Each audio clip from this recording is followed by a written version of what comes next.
L'ordre du jour appelle les questions au gouvernement. La parole est à monsieur Julien Aubert.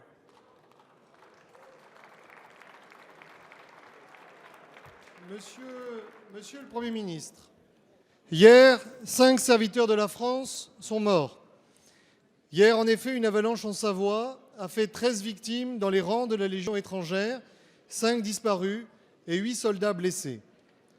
Aujourd'hui, le 2e régiment étranger de génie, basé dans ma circonscription de Vaucluse, est en deuil.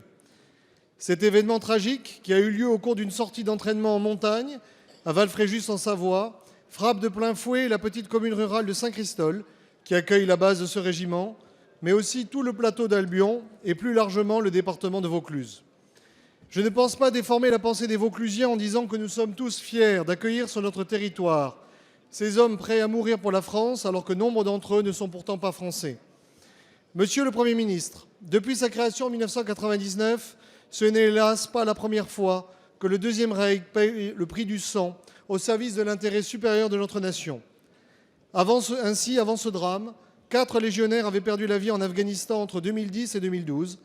Et entre 2012 et 2015, 3 soldats ont péri lors d'entraînements, dont l'un dans des circonstances similaires. J'ai été personnellement perturbé par les débats stériles lancés sur certains plateaux concernant les conditions de cet accident, car je pense d'abord à leurs familles et à leurs collègues. Les hommes du Deuxième Reich, que je connais bien, sont des soldats aguerris, spécialistes du combat en haute montagne, totalement dévoués et pleinement conscients du danger de chacune de leurs missions. C'est pourquoi je souhaiterais que vous fassiez taire toute polémique en nous précisant les conditions de l'exercice qui était en cours.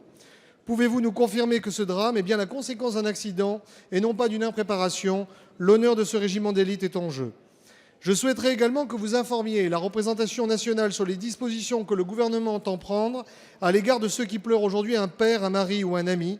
Dans le cas où certains de ces légionnaires ne seraient pas français, pouvez-vous nous indiquer si le gouvernement prévoit de les nationaliser de leur donner la nationalité à titre posthume? Merci. Pouvez-vous La parole est à monsieur Jean-Marc Todeschini, secrétaire d'État chargé des anciens combattants et de la mémoire.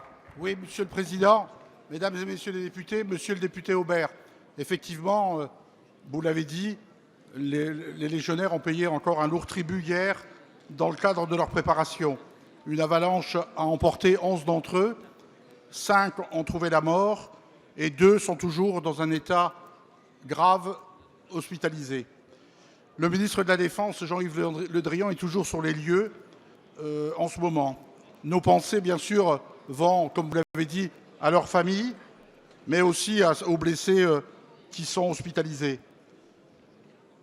Une enquête a été ouverte par le parquet d'Albertville pour déterminer les conditions de ce drame. À ce stade, nous savons que cette zone d'exercice est connue et qu'elle est utilisée par le groupe d'aguerrissement en montagne, le GAM de Modane, dans la région de Valfréjus. L'ensemble de nos soldats bénéficiaient de l'équipement adéquat pour ce type d'activité et portaient notamment des balises avalanche. Le 2e régiment étranger du génie de la Légion étrangère est une unité d'appui de la 27e brigade d'infanterie de montagne. Ces légionnaires suivent une formation de montagne adéquate qui correspond à cette brigade. Ils disposent bien sûr des brevets d'alpinistes et de skieurs militaires.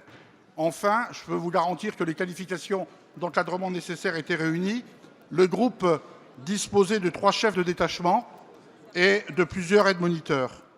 En cette heure triste, bien entendu, je voudrais encore souligner et féliciter les services de secours, les équipes de secours pour leur réactivité. Nos pensées vont aux familles, bien entendu, des militaires disparus et aux blessés. Comme le président de la République l'a dit hier, nous les assurons de la solidarité de la nation. Je ne peux pas vous répondre sur les questions précises que vous avez données, mais rassurez-vous, tout est fait lorsque un soldat disparaît pour la prise en charge de la famille. Merci, monsieur le ministre. La parole est à monsieur Guillaume Bachelet. Merci, monsieur le président. Monsieur le Premier ministre, agir pour l'emploi, c'est agir pour l'intérêt national. Et grâce aux efforts de la nation et aux choix faits depuis 2012, l'économie a retrouvé de la vigueur. Les marges des entreprises ont renoué avec leur niveau d'avant-crise.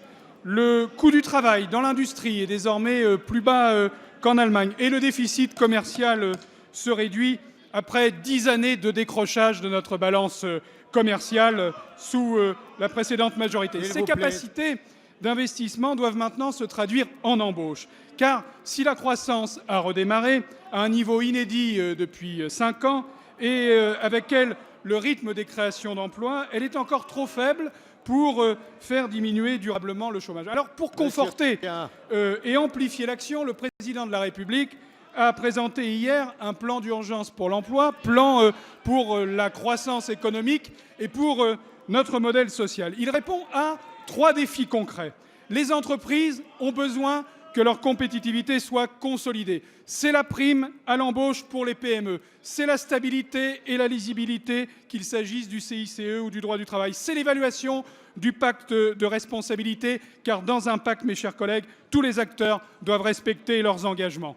Les salariés ont besoin que leur parcours professionnel soit sécurisé. Avec le compte personnel d'activité, tout salarié pourra bénéficier des droits accumulés dans sa vie pour organiser sa mobilité, porter un projet personnel, entreprendre, préparer sa retraite. C'est la sécurité sociale professionnelle. C'est une immense conquête sociale. Et puis, salariés et entreprises ont besoin que de nouvelles chances soient proposées. Renforcer la qualification, la formation, c'est renforcer la possibilité de trouver un emploi et de développer l'activité. Monsieur le Premier ministre, quelles sont les modalités et le calendrier de ce plan d'urgence qui est pour les Français et pour la France? Merci. La parole est à Madame Myriam El Khomri, ministre du Travail, de l'Emploi, de la Formation professionnelle et du Dialogue social. Merci, Monsieur le Président, Mesdames et Messieurs Allez, les on députés. écoute, s'il vous plaît. Monsieur le député Guillaume Bachelet, vous l'avez dit, des efforts importants ont été menés depuis 3 ans et nous en voyons les résultats.